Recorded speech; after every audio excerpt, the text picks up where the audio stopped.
तैयार रहिए, स्टार्ट। इस मामले में तथ्य, साक्ष्य और विवाद के मामले में इस न्यायालय को मामले का विनिश्चय करने के लिए स्पष्ट प्रश्नों का उत्तर देना होगा, विराम। उनका प्रवर्गीकरण करने की आवश्यकता नहीं है, क्योंकि उनमें से प्रत्येक पर एक एक करके विचार किया जा सकता है, विराम। पैरा। अभियोजन के मामले और साक्ष्य दोनों से रंगीन दृश्य पटल या प्रकाश में या दृश्य से यह निश्चित है कि अभियुक्त ने अभियोजन साक्षी 3 के घर में, जिसमें अभियोजन साक्षी 1 अपने बच्चे के साथ सो रही थी, बलात् प्रवेश किया, उसे चाकू दिखाकर डराया और उसके साथ बलात् मैथुन किया, और यह कि इसे अभियोजन साक्षी 1 द्वारा अपने पति अभियोजन साक्षी 2, अपनी बहन अभियोजन साक्षी 3 और एक निकट के नातेदार अभियोजन साक्षी 7 को प्रकट किया गया, विराम। ऐसे आधार की दीप्ति प्रदर्श P1 में प्रथम इत्तला रिपोर्ट में लेखबद्ध है, जो घटना के पश्चात सन्निकटतम संभावित समय में पुलिस में दर्ज कराई गई थी, विराम। घटना का समय अर्ध रात्रि में 3 बजे से 3:30 बजे पूर्वाह्न कहा जाता है, विराम।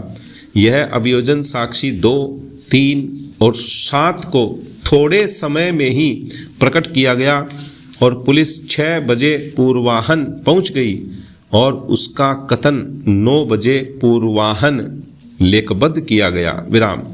अभियोजन साक्षी 1 को डॉक्टर अभियोजन साक्षी 10 द्वारा तत्काल परीक्षित किया गया था, जिसमें यह पता लगा कि परीक्षा के समय से कुछ घंटे पूर्व उसके साथ बलात् मैथुन के चिन्ह थे तथा उसके गले और गर्दन पर कुछ क्षतियां थीं और उसकी योनि में क्षति थी तथा अभियोजन साक्षी 1 के कपड़ों MO1 और 2 पर रक्त के निशान थे और रक्त चिन्ह के साथ रासायनिक परीक्षक को सकारात्मक रक्त चिन्ह की उपस्थिति का पता चला था, विराम।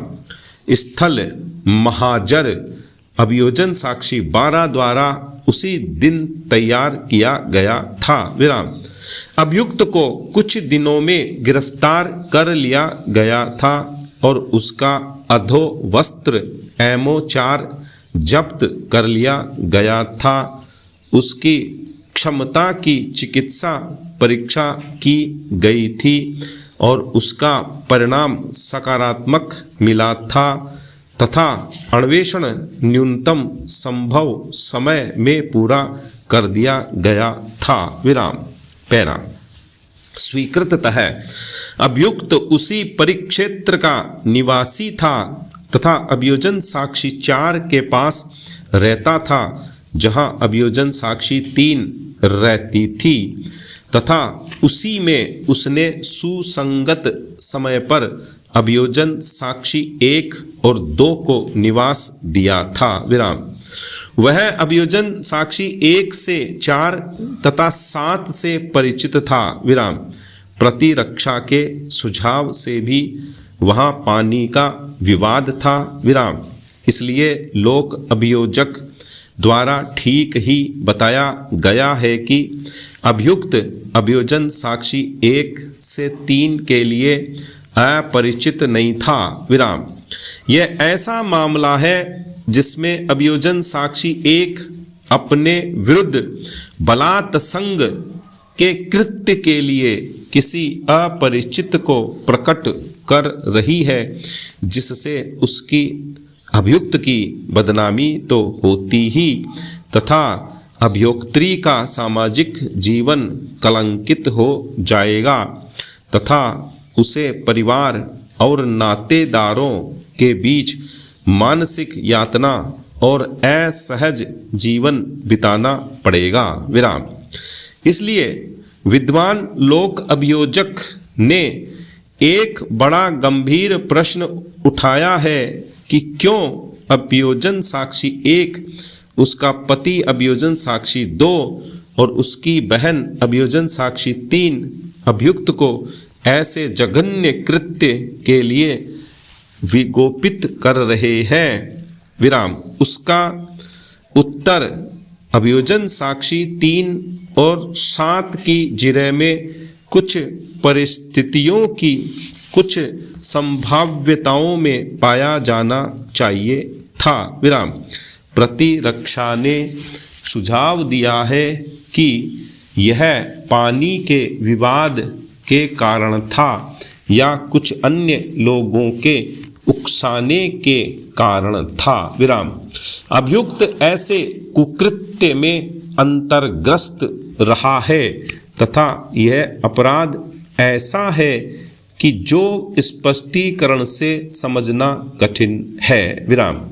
यह सोचना कठिन है कि अभियोजन साक्षी 1 जैसी स्त्री और उसके निकट नातेदार अभियोजन साक्षी 1 को विगोपित करने की जोखिम उठाकर अभियुक्त को ऐसे किसी अपराध में अंतर्ग्रस्त करेंगे। विराम। इस न्यायालय को ऐसी परिस्थिति का पूर्णतया विश्वास हो गया है जो अभियुक्त के विरुद्ध है। विराम। पैरा। चिकित्सा साक्ष्य सकारात्मक रूप से साबित करता है कि अभियोजन साक्षी 1 के साथ चिकित्सा परीक्षा के समय से कुछ घंटे पूर्व बलात् मैथुन किया गया था। विराम। यह चिकित्सा परीक्षा घटना के 3 या 4 घंटे बाद की गई थी। विराम। उसके गले और गर्दन की क्षतियां तथा योनि की क्षति किसी ऐसे कृत्य की स्पष्ट सूचक है। विराम। पैरा। यह गंभीरता से विवादित नहीं है कि अभियोजन साक्षी 1 ने घटना की तारीख से 1 मास पूर्व चीरा लगाकर ऑपरेशन द्वारा एक बच्चे को जन्म दिया है। विराम।